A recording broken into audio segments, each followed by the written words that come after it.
les lignes de justification. Donc ça, c'est vraiment très important. Pour bien comprendre et appréhender la chose, je vous propose de plutôt créer un mur composite.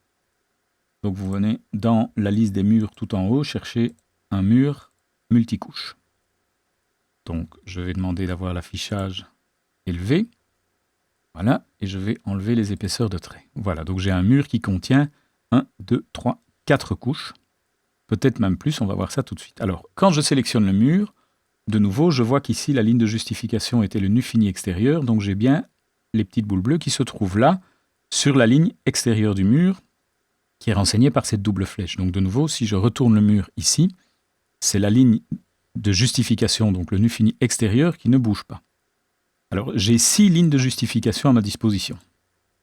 Quand je regarde ici, j'ai l'axe du mur, l'axe porteur, le nu fini extérieur, le nu fini intérieur, le nu porteur extérieur, le nu porteur intérieur. Alors, de quoi s'agit-il?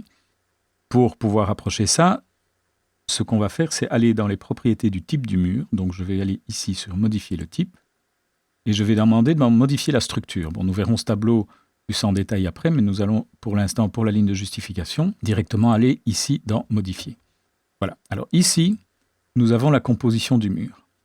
Alors, nous avons 1, 2, 3, 4, 5 couches. Alors, je vois effectivement que j'ai une couche d'épaisseur nulle, qui est en fait constituée par exemple, un pare-vapeur, voilà, ici, et qui donc n'apparaît pas graphiquement. Bon, il apparaît dans la structure du mur, parce que comme je vous disais, Revit est un logiciel qui permet notamment de faire du calcul thermique.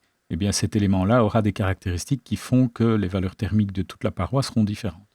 Bon, ici, pour la facilité de l'exercice, ce que je vous propose, c'est de sélectionner cette couche et de la supprimer pour qu'on ait réellement ici les épaisseurs des couches telles qu'elles sont représentées graphiquement ici. Le côté extérieur du mur se trouve ici, le côté intérieur du mur se trouve ici. Et donc j'ai 1, 2, 3, 4 couches. 1, 2, 3, 4 couches. Alors, j'ai ici et ici des limites de couches principales. Donc la partie portante du mur se trouve entre ces deux lignes-ci. J'ai au-dessus de cela la partie de finition extérieure du mur, j'ai en dessous de celle-ci la partie finition intérieure du mur.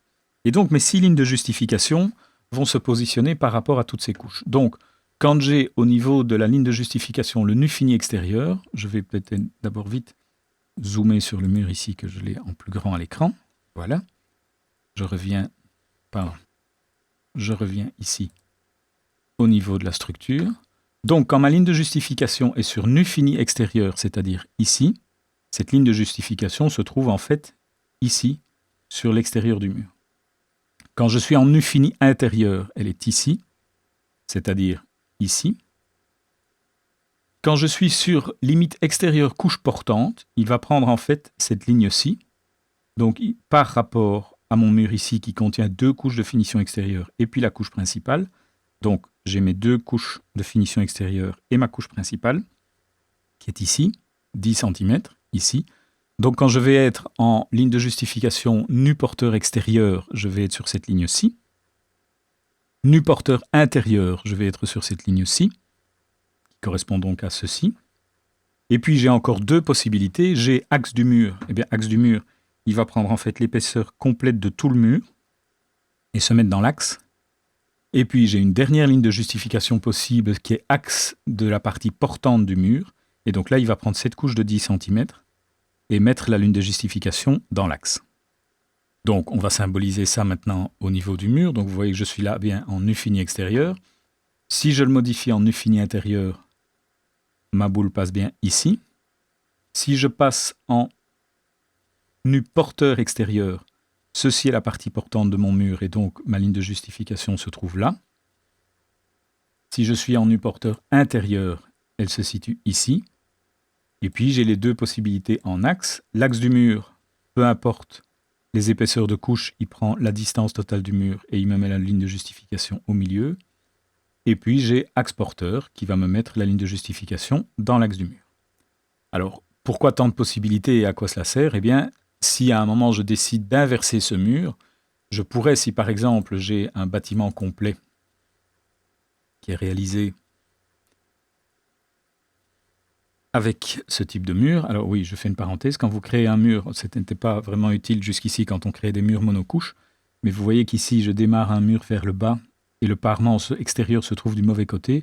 Je peux simplement inverser le mur par rapport à mon axe que je suis en train de dessiner en poussant sur la barre d'espacement. Vous voyez que en poussant sur cette barre, j'inverse à chaque fois le mur. Donc là, je mets l'extérieur du bon côté. Je vais demander de chaîner, ça sera plus facile. Et donc, vous voyez ici, si par exemple maintenant je décide d'avoir, je vais positionner quelques cotes.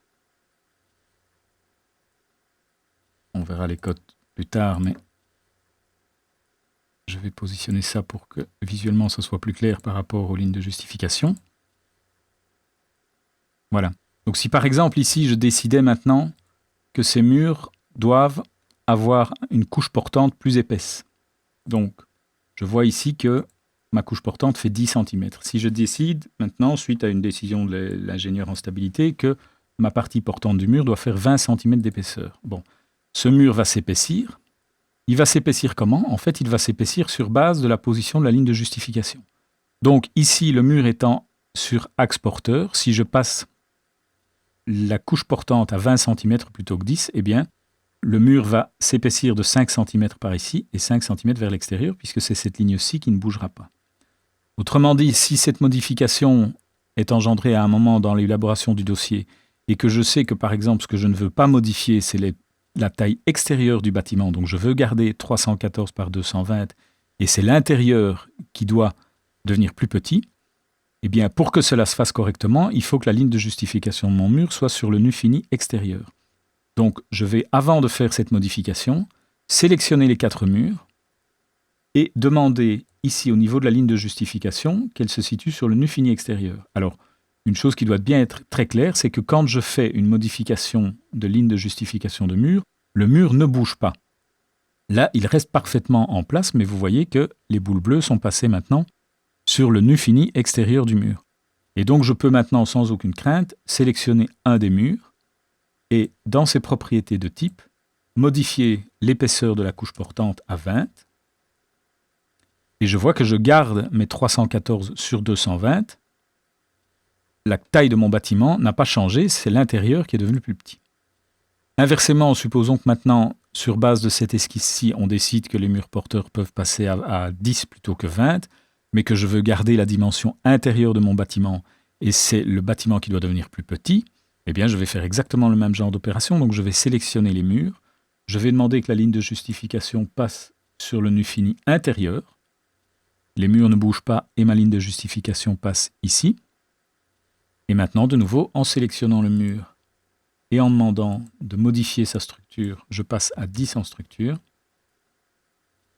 Voilà, l'intérieur n'a pas bougé et par contre, c'est tout mon bâtiment qui est devenu plus petit.